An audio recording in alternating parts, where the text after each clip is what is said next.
Welcome to life line. ఆరోగ్యమే మహాభాగ్యం. ఈ విషయం ప్రతి ఒక్కరికి తెలిసినా కూడా చాలామంది విద్యార్థులేమో చదువుల ఒత్తిడిలో పడి, అలాగే ఉద్యోగులు పని ఒత్తిడిలో పడి చిన్న చిన్న సమస్యలను కూడా నిర్లక్ష్యం చేస్తూ ఉంటారు.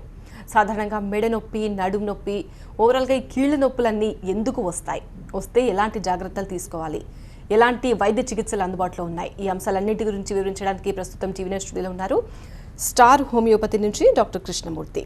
మీకు ఈ అంశాలకు సంబంధించి ఎటువంటి డౌట్స్ ఉన్నా కూడా 66660337 లేదా 3338 అనే నెంబర్లకి కాల్ చేసి నేరుగా డాక్టర్ గారితో మాట్లాడొచ్చు. హలో డాక్టర్ గారు. హలో అండి. మెడ నొప్పి, నడుము నొప్పి ఇవన్నీ కూడా సాధారణంగా అందరికీ వస్తూ ఉంటాయి, కానీ లైట్ తీసుకుంటూ ఉంటారు, రెస్ట్ తీసుకుంటే తగ్గిపోతుందిలే అని. ఏమవుతుంది అలా చేస్తే?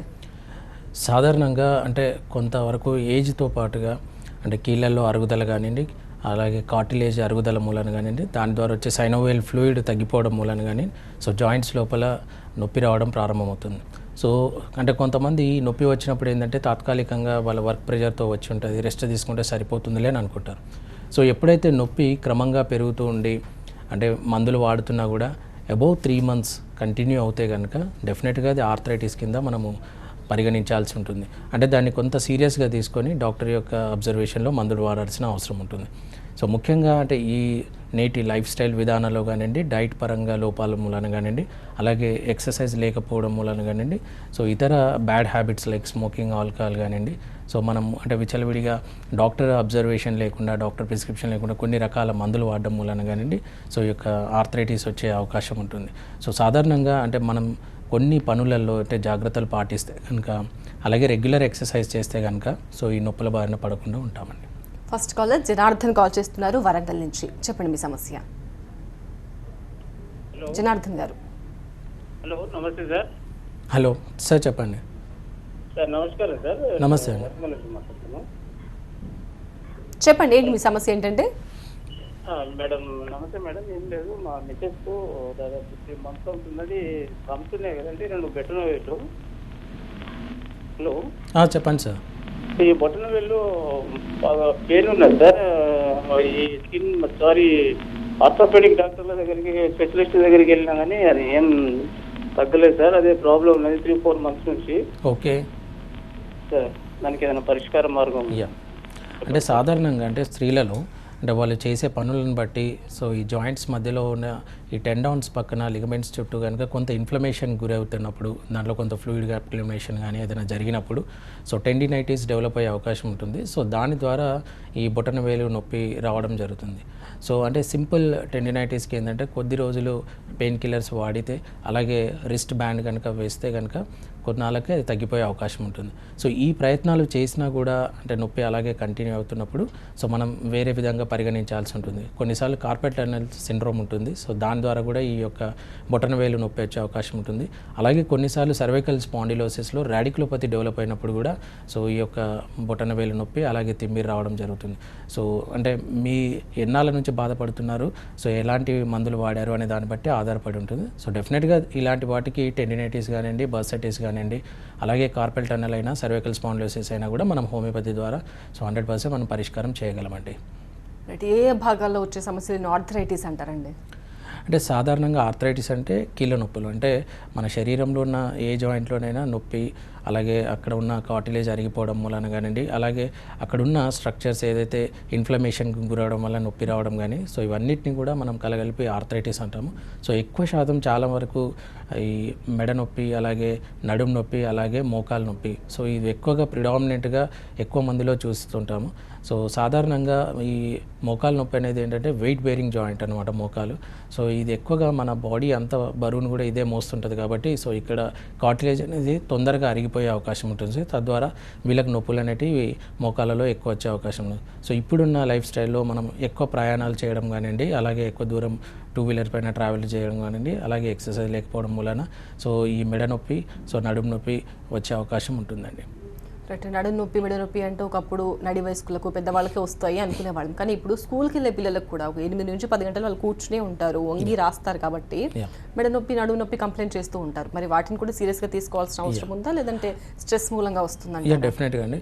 సో అంటే కొంతమంది అంటే కంటిన్యూస్ కూర్చోవడం మూలాన ఏంటంటే సో వీళ్ళకున్న అంటే నడుము భాగంలో ఉన్న లిగమెంట్స్ కానీ మజిల్స్ కానీ కొంత వీక్నెస్ గురి కావడం, అలాగే ప్రాపర్ సర్క్యులేషన్ లేకపోవడం మూలాన సో ఈ మజిల్ పెయిన్ అనేది మొదటగా స్టార్ట్ అవుతుంటుంది. అందుకని చిన్నపిల్లల్లో అంటే ఎక్కువగా బరువులు అంటే స్కూల్ బ్యాగ్స్ మోయడం మూలన కానీ సో దీంతో ఏంటంటే ఆ యొక్క స్పైన్ కార్డ్ దగ్గర ఉన్న మజిల్స్ అనేటివి కూడా స్ట్రెయిన్కి గురవడం వలన నొప్పి ప్రారంభమవుతుంది. సో ఎవరమైనా కూడా అంటే కంటిన్యూస్ పాస్చర్ అంటే ఓ 45 మినిట్స్ కన్నా ఎక్కువ అంటే ఒకే పొజిషన్లో కంటిన్యూ కావడం అనేది మంచిది కాదు. అంటే అది కూర్చోవడమైనా నిలబడమైనా నడుస్తున్నప్పుడైనా సో లిటిల్ గ్యాప్ తీసుకొని కనుక వాళ్ళు కంటిన్యూ అవుతే కనుక బెటర్. సో ఎవరైతే కంటిన్యూ సిట్టింగ్ కూర్చుంటారో సో వాళ్ళ యొక్క మజిల్ యొక్క రిలాక్సేషన్ అనేది ఉండకపోవడం వలన సో ఈ నొప్పి ప్రారంభమవుతుంది. సో దీని ద్వారా ఏంటంటే ఈ కండరం అంతా కూడా వీక్నెస్ గురి కావడం, అలాగే మనం అంటే ఎక్సర్సైజ్ కనుక లేకపోతే కనుక ఈ లిగమెంట్స్లో పటుత్వం అనేది లోపించి సో ఈ యొక్క కంటిన్యూ బ్యాక్ పెయిన్ అనేది స్టార్ట్ అవుతుంది. సో ఎవరి లోపలైతే అంటే ఫర్దర్గా కాల్షియం కానీ విటమిన్ డి కానీ తగ్గిపోతుంటుందో సో వీరి లోపల ఏంటంటే మెల్లిమెల్లిగా స్పైన్లో ఉన్న స్పైనల్ కార్డ్ వర్టిబ్రాస్ ఇన్వాల్వ్మెంట్ అనేది పెరిగి సో అక్కడ ఆస్టియోఆర్థరైటిస్ డెవలప్ అయ్యి అది క్రానిక్ బ్యాక్ ఏక్ కింద కన్వర్ట్ అయ్యే అవకాశం ఉంటుంది. నడుము నొప్పితో కంపేర్ చేస్తే మెడ నొప్పి అనేది కొంచెం తక్కువ మందికి వస్తూ ఉంటుంది. అసలు ఎవరికి వస్తుంది మెడ నొప్పి, ఎందుకు వస్తుంది? సాధారణంగా అంటే మెడ నొప్పి అయినా నడుము నొప్పి అయినా ఈ స్పైనల్ కార్డ్ అనమాట. సో ప్రధానంగా ఏంటంటే మనము కంటిన్యూగా కూర్చోవడం మూలన కానీ అలాగే ఒకే పొజిషన్లో చాలా దీర్ఘకాలం పాటుగా అలాగే కూర్చోవడం మూలంగానే వచ్చే అవకాశం ఉంటుంది. అలాగే ఎక్కువ దూరంగా డ్రైవింగ్ చేసే వాళ్ళ లోపల సో ఈ దూరంగా డ్రైవింగ్ చేసే వాళ్ళ లోపల ఏంటంటే జంపింగ్స్ కానివ్వండి, అలాగే మనం బంపీ ఏరియాస్లో మనం ట్రావెల్ చేస్తున్నప్పుడు ఏంటంటే సో ఇక డిస్క్ బల్జ్ అయ్యే అవకాశం ఉంటుంది. అలాగే కొన్నిసార్లు అధిక బరువు అంటే మోతాదుకు మించి అధిక బరువు కొన్ని జాగ్రత్తలు తీసుకోకుండా లిఫ్ట్ చేస్తున్నట్లయితే కూడా ఈ యొక్క బ్యాక్ పెయిన్ వచ్చే అవకాశం ఉంది. అలాగే ఎస్పెషల్లీ కాల్ సెంటర్ పీపుల్లో కానివ్వండి, సాఫ్ట్వేర్ పీపుల్లో కానివ్వండి, ఎవరైతే సిస్టమ్ వర్క్ ఎక్కువగా చేస్తుంటారో వీరి లోపల నెక్ పెయిన్ వచ్చే అవకాశం ఉంది. అలాగే స్త్రీలలో అయితే హై హీల్స్ ఎవరైతే వేసుకొని నడుస్తుంటారో సో వీళ్ళ లోపల కూడా కంటిన్యూగా వచ్చే బ్యాక్ పెయిన్ వచ్చే అవకాశం ఉంది. అలాగే మనము ఎక్సర్సైజ్ కనుక లేకపోవడం మూలన ఈ యొక్క లిగమెంట్స్ అనేటివి పటుత్వం తగ్గిపోయి అలాగే సర్క్యులేషన్ కూడా తగ్గిపోయి సో బ్యాక్ పెయిన్ వచ్చే అవకాశం ఉంది. సో ముఖ్యంగా ఇంకా స్మోకింగ్, ఆల్కహాల్ ఎవరైతే సేవిస్తుంటారో వీరి లోపల కూడా ఎక్కువగా వచ్చే అవకాశం ఉంది. అలాగే అధిక బరువు అలాగే పొట్ట ఎక్కువగా ఉన్న వారి లోపల కూడా ఈ యొక్క బ్యాక్ పెయిన్, నెక్ పెయిన్ వచ్చే అవకాశం ఉంటుందండి. నడుము నొప్పి అనేది మగవాళ్ళ కన్నా ఆడవాళ్ళలో ఎక్కువ, ఎందుకంటారు? సాధారణంగా అంటే స్త్రీలలో అంటే ఎస్పెషల్లీ మన ఇండియన్ ఉమెన్లో సో కాల్షియం, వైటమిన్ డి అనేది వీరి లోపల తక్కువగా చూస్తున్నాము. సో సర్వే ప్రకారం కూడా వాళ్ళ లోపల తక్కువగా ఉంటుంది మగవారి లోపల. అలాగే వీళ్ళకి అంటే సన్ ఎక్స్పోజర్ కూడా కొంతవరకు కొంతమంది స్త్రీలలో తక్కువ ఉండడం వలన సో స్త్రీలలో ఎక్కువ బోనీ డిజార్డర్స్ వచ్చే అవకాశం ఉంటుంది. అలాగే వారి యొక్క లైఫ్ స్టైల్ అంటే లైక్ వివాహం తర్వాత కానీ ప్రెగ్నెన్సీ తర్వాత కానీ వీరి లోపల కాల్షియం, వైటమిన్ డి తగ్గిపోవడం ఉంటుంది. అలాగే ప్రెగ్నెన్సీ లోపల ఏంటంటే ఈ యొక్క స్పైన్ పైన అధికంగా ప్రెషర్ పడే అవకాశం ఉంటుంది. అంటే వూమ్ పెరుగుతున్న కొద్దీ సో స్పైన్ కర్వేచర్ అనేది కొంత మార్పుగా అవుతుంది. అది మళ్ళీ రిజాల్వ్ కావడానికి ఒక డెలివరీ తర్వాత ఒక 3 to 4 months పట్టే అవకాశం ఉంది. సో సాధారణంగా ఆఫ్టర్ డెలివరీ తర్వాత మోస్ట్ ఆఫ్ ద ఉమెన్ లోపల ఈ యొక్క బ్యాక్ పెయిన్ వచ్చే అవకాశం ఉంటుంది. ఎందుకంటే ఈ 3 months తర్వాత కూడా అంటే వాళ్ళు కొన్ని జాగ్రత్తలు తీసుకోవాలి. ఎస్పెషల్లీ కాల్షియం కానీ వైటమిన్ డి కానీ వాళ్ళు 8 to 9 months వరకు కూడా కంటిన్యూ చేయాల్సిన అవసరం ఉంది. సో చాలామంది 2 months వరకు కంటిన్యూ చేసి ఆపేస్తుంటారు, తర్వాత డాక్టర్ని కూడా కలవకుండా వెళ్తుంటారు, ఎస్పెషల్లీ గైనకాలజిస్ట్ని. సో దీని ద్వారా ఏంటంటే స్త్రీలలో ఎస్పెషల్లీ ఆఫ్టర్ డెలివరీ తర్వాత మేబీ ఎక్కువ శాతం ఈ సిజేరియన్ మూలాన సో స్పైనల్ కార్డ్ దగ్గర మనకు మత్తు ఇంజెక్షన్ ఇవ్వడం మూలాన కానివ్వండి, సో ప్రెగ్నెన్సీలో ఈ స్పైన్ కూడా వీక్నెస్ గురి కావడం కానివ్వండి, తర్వాత ప్రెగ్నెన్సీ తర్వాత జాగ్రత్తలు తీసుకోకపోవడం మూలాన కానీ సో వాళ్ళ లోపల బ్యాక్ పెయిన్ వచ్చే అవకాశం ఉంటుంది. మరో కాలర్ సునీత గుంటూరు నుంచి, చెప్పండి మీ సమస్య. హలో హలో డాక్టర్ గారు అండి, మా బాబు 17 years అండి బాబుకి. ఓకే. ఈ జాయింట్ పెయిన్స్ వచ్చినాయండి, హిప్స్ దగ్గర పెయిన్ వస్తే ఎంఆర్ఐ తీస్తే స్వెల్లింగ్ వచ్చిందన్నారు. ఓకే. అదే ట్రీట్మెంట్ తీసుకుంటున్నాము, రూమటైటిస్ డాక్టర్ గారి దగ్గరే తీసుకుంటున్నాము. ఓకే. హిప్స్ దగ్గరను బ్యాక్ లో లాస్ట్ లో వస్తుంది, వెనుకోస లాస్ట్ లో. ఓకే. అలా స్వెల్లింగ్ వస్తుందా? మాకేమో అర్థం కాలేదు, దాని గురించి అడుగుదామని. స్వెల్లింగ్ అలా వస్తుందా చిన్న వయసులో? యా అండి. సో సాధారణంగా అంటే మీరు చెప్తున్న సిమ్టమ్స్ బట్టి అంటే రిస్ట్ దగ్గర స్వెల్లింగ్ కానివ్వండి, అలాగే ఫింగర్ జాయింట్స్లో స్వెల్లింగ్ కానివ్వండి, ఇతర అంటే జాయింట్స్లో అంటే మోకాల దగ్గర వాపులు కానీ సో ఇవన్నీ కూడా కొంతవరకు రుమటాయిడ్ ఆర్థరైటిస్లో ఉండే కామన్ సిమ్టమ్స్ అండి. సో రుమటాయిడ్ ఆర్థరైటిస్ అనేది ఆటో ఇమ్యూన్ డిజార్డర్ అండి. అంటే మనలోని రోగనిరోధక శక్తి మన జాయింట్స్ పైన దాడి చేయడం మూలన ఎస్పెషల్లీ కార్టిలేజ్ కానీ సైనోవియల్ మెంబ్రెన్స్ కానీ సో డ్యామేజ్ జరిగిపోవడం మూలన అక్కడ ఒక ఇన్ఫ్లమేటరీ ఫ్లూయిడ్స్ అక్యుములేషన్ కావడం మూలన సో ఈ యొక్క జాయింట్స్లో వాపు తద్వారా పెయిన్ అనేది ఎక్కువగా ఉండడం అలాగే మొబిలిటీ బాగా తగ్గిపోవడం సో ఇదంతా కూడా రుమటాయిడ్ ఆర్థరైటిస్ లక్షణాలు. సో దీనికి అంటే చిన్న ఏజ్ గ్రూప్లో కూడా ఇది అటాక్ అయ్యే అవకాశం ఉంటుంది. సో ఇలాంటి ఆర్థరైటిస్లో మనము అంటే ఇతర స్టీరాయిడ్స్ పైన కానీ పెయిన్ కిల్లర్స్ పైన ఆధారపడడం కనుక సో శాస్త్రీయంగా ఉన్న హోమియోపతి అలాగే కంప్లీట్గా రూట్ లెవెల్లో ఈ యొక్క ఆటో ఇమ్యూన్ డిజార్డర్స్ని తొలగించే అవకాశం ఉన్నటువంటి ఈ హోమియోపతి ద్వారా మనం మందులు ఇస్తే కనుక సో తప్పకుండా మీ బాబుకి ఈ యొక్క రుమటాయిడ్ ఆర్థరైటిస్ని మనం కంప్లీట్గా తగ్గించవచ్చండి. అలాగే ఆర్ఏ ఫ్యాక్టర్ని కూడా మనం నెగిటివ్ చేసే అవకాశం ఉంటుందండి. మరో కాలర్ రామచంద్ర జగిత్యాల నుంచి, చెప్పండి మీ సమస్య.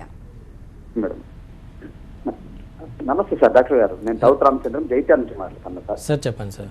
సార్ ఇప్పుడు ఈ మోకాళ్ళ నొప్పులు ఈ కీళ్ళ నొప్పులు అనేది ఈ మధ్య కాలంలో చాలా మందిలో మోకాళ్ళ నొప్పులు ఏర్పడుతున్నాయి సార్. ఎందుకంటే ఆపరేషన్ల దాకా వచ్చాడు చాలా మంది. ఆ మోకాళ్ళ చిప్పలు అరిగినాయని లూబ్రికెంట్ తగ్గిందని ఇట్లా రకరకాల వీటితోటి మోకాళ్ళ చిప్పలను మార్చే పరిస్థితికి అంటే లక్షలలో ఖర్చు చేస్తుంది సార్.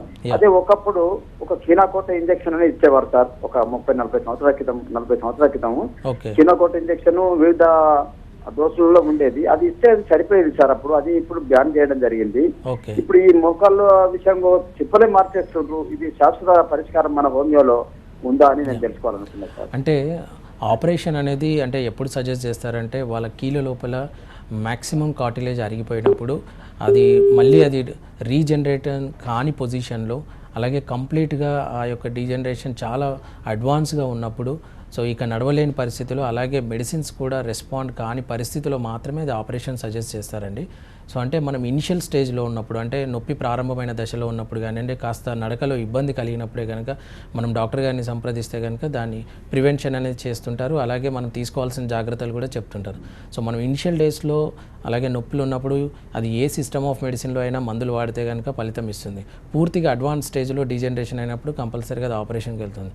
సో మనం ఏంటంటే మనం ఒక హోమియోపతి ద్వారా ఏంటంటే మనం కార్టిలేజ్ చాలా వరకు డ్యామేజ్ అయినప్పుడు కూడా మనం మందుల ద్వారా దాన్ని కొంతవరకు రీజనరేట్ చేసి వాళ్ళ యొక్క నొప్పిని తగ్గిస్తున్నామండి. అలాగే చాలా వరకు మా దగ్గర అంటే ఆపరేషన్స్ కూడా మనం పోస్ట్పోన్ చేయడం జరిగింది. సో ఎస్పెషల్గా ఎర్లీ స్టేజ్లో కనుక ఈ ఆర్థరైటిస్తో ఎవరైతే బాధపడుతున్నారో సో అలాంటప్పుడు హోమియోపతి వాడితే కనుక సో ఇలాంటి ఆపరేషన్స్ని మనం ప్రివెంట్ చేసిన వాళ్ళం అవుతామండి. స్టార్ హోమియోపతి డాక్టర్ కృష్ణమూర్తితో మాట్లాడడానికి రాజన్న కాల్ చేస్తున్నారు శ్రీకాకుళం నుంచి. చెప్పండి మీ సమస్య. హలో కృష్ణమూర్తి గారు. సార్ చెప్పండి. Good afternoon sir. Good afternoon అండి.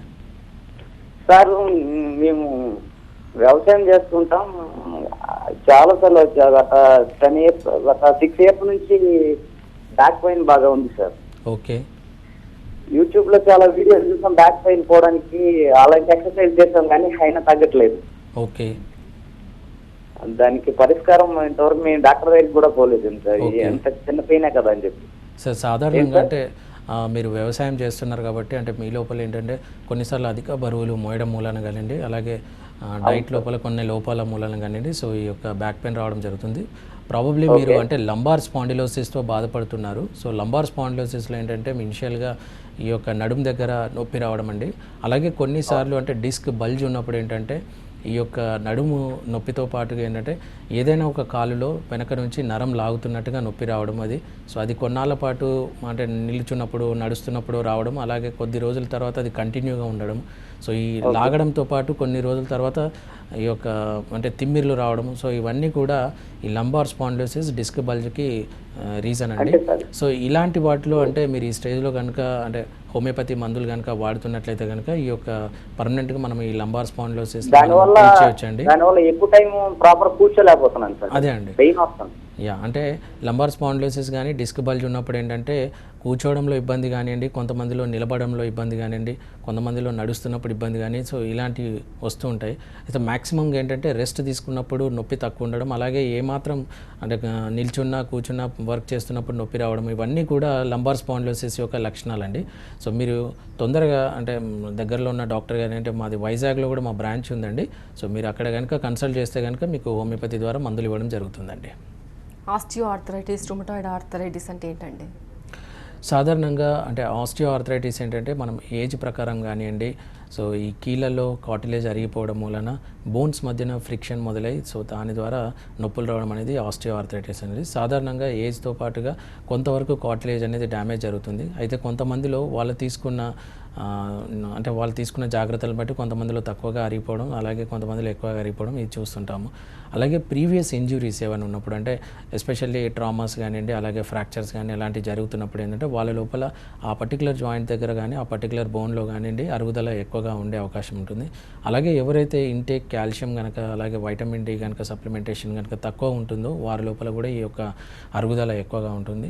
అలాగే వారి యొక్క ఎక్సర్సైజెస్ కనుక ఎవరైతే లోపిస్తుంటాయో సో వీరి లోపల కూడా బోన్స్ తొందరగా అరిగిపోయే అవకాశం ఉంటుంది. అలాగే చాలా రోజుల పాటు చాలా కాలం పాటు ఎవరైతే ఎండకి ఎక్స్పోజ్ గారో, అంటే మ్యాక్సిమంగా ఎండకి తక్కువగా తిరుగుతుంటారు, సో వీరి లోపల కూడా వైటమిన్ డి అబ్జార్ప్షన్ తక్కువగా ఉండి సింథసిస్ తక్కువగా ఉండి వారి లోపల వస్తుంటాయి. రుమటాయిడ్ ఆర్థరైటిస్ అనేది ఈ యొక్క ఆటో ఇమ్యూన్ డిజార్డర్ అండి.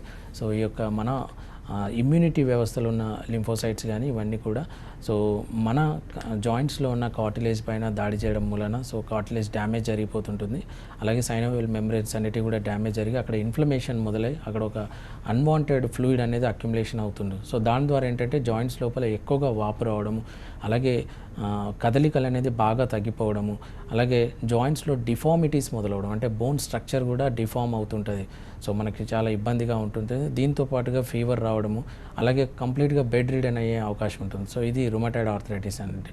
సో ఈ రెండింటికి డిఫరెన్స్ ఏంటంటే ఆస్టియో ఆర్థరైటిస్లో మ్యాక్సిమం కేసులో జాయింట్స్ లోపల స్వెల్లింగ్ అనేది ఎక్కువగా ఉండదు. కంపల్సరీగా రుమటాయిడ్ ఆర్థరైటిస్లో మాత్రం జాయింట్స్లో కనుక విపరీతమైన వాపు ఉంటుంది. అలాగే అక్కడ ఉన్న లోకల్ ఏరియాని టచ్ చేస్తే కనుక చాలా వేడిగా ఉంటుంది. సో ఈ రెండింటి ద్వారా మనం డిఫరెన్షియేట్ చేసుకోవచ్చు, అది ఆస్టియో ఆర్థరైటిసా రుమటాయిడ్ ఆర్థరైటిసా అనేది.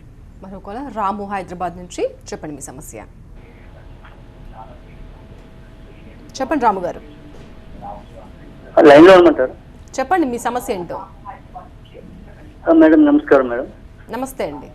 డాక్టర్ గారితో చెప్పండి సార్. డాక్టర్ గారు నమస్కారం అండి. నమస్తే అండి. నేను డ్రైవర్ నండి, డ్రైవర్గా పనిచేస్తాను. ఓకే. నాకు right side leg sir. Okay. బొట్టల వేని పక్క వేయండి సార్ అది. ఓకే. ఫోన్లో వింటూ మాట్లాడండి. రైట్ సైడ్ లెగ్ బొట్టల వేని పక్క వేయండి సార్. కింద భాగంలో ఒక చిన్న గడ్డలాగా వచ్చింది సార్ అది. ఓకే. అది చాలా పెయిన్ వస్తుంది. ఓకే సార్, మీరు చెప్తున్న రాము గారు మీరు చెప్తున్న సిమ్టమ్స్ బట్టి బొటన వేలు దగ్గర వాపు కానివ్వండి, దాని పక్కన వేలుగా వాపు కానివ్వండి, అలాగే యాంకిల్ రీజన్లో వాపు కానీ ఇవన్నీ కూడా గౌటీ ఆర్థరైటిస్ యొక్క లక్షణాలండి. సో సాధారణంగా యూరిక్ యాసిడ్ లెవెల్స్ బాడీలో పెరిగినప్పుడు, బ్లడ్లో ఎక్కువైనప్పుడు సో కొన్ని జాయింట్స్ లోపల అక్యుములేషన్ జరుగుతుంటుంది యూరిక్ యాసిడ్ అనేది, ఎస్పెషల్గా ఈ బొటన వేలు ప్రాంతంలో, అలాగే అంటే కాలు మడిమె దగ్గర రావడము. సో ఇవన్నీ కూడా గౌటీ ఆర్థరైటిస్ యొక్క లక్షణాలు. సో ఇదేంటంటే లివర్ యొక్క పనితీరులో కొంత లోపం మూలాన సో ఈ యొక్క గౌటీ ఆర్థరైటిస్ డెవలప్ అవుతుందండి. సో ఇది కూడా అంటే మనం క్రానిక్గా అంటే మనం నెగ్లెక్ట్ చేస్తే కనుక ఇది క్రానిక్ గౌటీ ఆర్థరైటిస్ కింద డెవలప్ అవుతుంది. ఎస్పెషల్లీ అది సడన్గా రాత్రిపూట ఈ యొక్క బొటన వేలు వాపు రావడం, జ్వరం రావడము, కదలలేకపోవడం ఇవన్నీ కూడా గౌటీ ఆర్థరైటిస్ లక్షణాలండి. ఎక్కువగా ఈ యొక్క నాన్ వెజిటేరియన్స్ లోపల ఇది ఎక్కువగా వస్తుంది. సో గౌటీ ఆర్థరైటిస్ ఉన్న వాళ్ళు కొంతవరకు రెడ్ మీట్ని తగ్గించాలి, అలాగే ఆల్కహాల్ని కూడా మానేయాలి. సో ఇది ఎప్పుడైతే రెడ్ మీట్ కనుక ఆల్కహాల్ తీసుకుంటే కనుక వాళ్ళ సిమ్టమ్స్ అనేవి ఇమ్మీడియట్గా చాలా ఎక్కువ అయ్యే అవకాశం ఉంది. సో ఈ జాగ్రత్తలు తీసుకుంటూ కనుక హోమియోపతి ద్వారా మందులు వాడితే కనుక మీకు కంప్లీట్గా ఈ యొక్క గౌటీ ఆర్థరైటిస్ని మనము తీసేయగలుగుతాం. ఓవరాల్గా ఆర్థరైటిస్కి హోమియోలో ఎటువంటి చికిత్సలు అందుబాటులో ఉన్నాయండి? సాధారణంగా అంటే హోమియోపతిలో అంటే వీటి లోపల అడ్వాన్స్ ఇప్పుడు డెవలప్మెంట్స్ అయినాయండి. సో మా దగ్గర అయితే ఈ యొక్క జెనెటిక్ కాన్స్టిట్యూషనల్ థెరపీ ద్వారా ఈ యొక్క అడ్వాన్స్ ఆస్టియో ఆర్థరైటిస్కి మందులు ఇవ్వడం జరుగుతుంది. సో ఎవరి లోపలైతే కీళ్ళ నొప్పులు వస్తున్నాయో వాళ్ళ ఏజ్ క్రైటీరియాని బట్టి, అలాగే వాళ్ళ లైఫ్ స్టైల్ బట్టి మా దగ్గర ట్రీట్మెంట్స్ అవైలబుల్ ఉన్నాయి. సో ఎస్పెషల్లీ ఆస్టియో ఆర్థరైటిస్, అలాగే ఏజ్ అంటే జీరియాట్రిక్ గ్రూప్లు అంటే కొంత అడ్వాన్స్ ఏజ్ వాళ్ళు అంటే 50-60 అబోవ్ వాళ్ళలో ఆస్టియో ఆర్థరైటిస్కి ప్రత్యేక చికిత్స విభాగం ఉంది. అలాగే రుమటాయిడ్ ఆర్థరైటిస్, గౌటీ ఆర్థరైటిస్, అలాగే ఆటోఇమ్యూన్ డిజార్డర్లో అయిన SLE ఇలాంటి కేసెస్లో కూడా మేము మా సర్వీసెస్ని అందిస్తున్నాము. సో ఈ మధ్య కాలంలో లేటెస్ట్ డెవలప్మెంట్ అనేది ఈ GCS therapy, generic constitutional therapy. So ఈ విధానం ద్వారా ఏంటంటే మనం పేషెంట్ని త్వరగా ఈ యొక్క నొప్పుల నుంచి మనం విముక్తి చేయొచ్చు, అలాగే కంప్లీట్గా వాళ్ళకి స్వస్థత చేకూర్చిన వాళ్ళం అవుతుంటామండి. అంటే ఏ సందర్భాల్లో మీరు సర్జరీకి సజెస్ట్ చేస్తారండి? సో మ్యాక్సిమంగా కార్టిలేజ్ అనేది బాగా డ్యామేజ్ అయింది. సో అలాంటి పేషెంట్ లోపల ఇక పునరుత్పత్తి అనేది చాలా తక్కువగా ఉంటుంది కార్టిలేజ్ అనేది.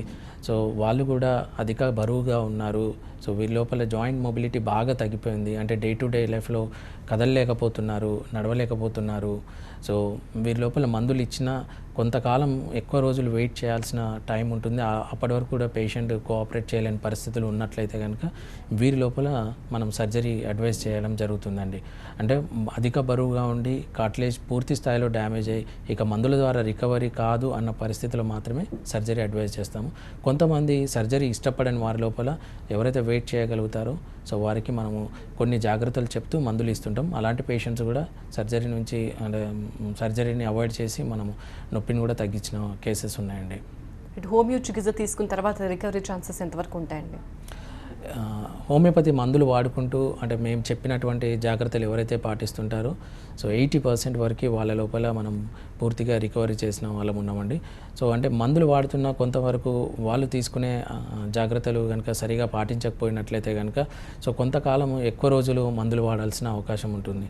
సో మ్యాక్సిమంగా హోమియోపతి మందులు అనేటివి నో సైడ్ ఎఫెక్ట్స్ అండి. అలాగే ఈ యొక్క కంప్లీట్ అంటే మనం ఇతర పెయిన్ కిల్లర్స్ మాదిరిగా అవి వాడుతున్నప్పుడు కిడ్నీ ప్రాబ్లమ్స్ కానీ లివర్ ప్రాబ్లమ్స్ కానీ వచ్చే అవకాశం ఉంటుంది. కానీ హోమియోపతి మందులు వాడుతున్నప్పుడు ఇలాంటివి ఎలాంటి సైడ్ ఎఫెక్ట్స్ లేకుండా పూర్తిగా వాళ్ళ నొప్పి తగ్గిస్తూ అలాగే వాళ్ళ కార్టిలేజ్ని ఇంప్రూవ్ చేసిన వాళ్ళమవుతాం. సో కంపల్సరీగా మందులు వాడుతూ కూడా కొన్ని రకాల జాగ్రత్తలు ఇందాక చెప్పినట్టుగా డైట్ లోపల ఈ కాల్షియము, వైటమిన్ డి అధికంగా ఉన్న పదార్థాలు ఎస్పెషల్లీగా leafy vegetables, yogurt, cheese, so అలాగే ఫిష్లో ఉన్న ఒమేగా 3 ఫ్యాటీ యాసిడ్స్ ఎక్కువగా ఉండేటివి ఫిష్ కనుక తీసుకున్నట్లయితే, అలాగే డ్రై ఫ్రూట్స్ ఎవరైతే ఎక్కువ తీసుకుంటారో సో వీళ్ళ లోపల కార్టిలేజ్ డ్యామేజ్ అనేది తక్కువగా ఉంటుంది. సో ముఖ్యంగా వాటర్ ఇంటేక్ కూడా చాలా ఎక్కువగా తీసుకోవాల్సిన అవసరం ఉంటుంది. సో వాటర్ ఇంటేక్ ఎవరి లోపల తక్కువగా ఉంటుందో వారి లోపల కూడా కార్టిలేజ్ అనేది ఎండిపోయినట్టుగా మారి అవి కూడా డ్యామేజ్ అయ్యే అవకాశం ఉంటుంది. సో ఇలాంటి జాగ్రత్తలు తీసుకుంటూ మందులు వాడితే కనుక డెఫినెట్గా వాళ్ళు స్పీడీ రికవరీ అనేది వాళ్ళ లోపల చూస్తుంటామండి. Thank you so much doctor గారు.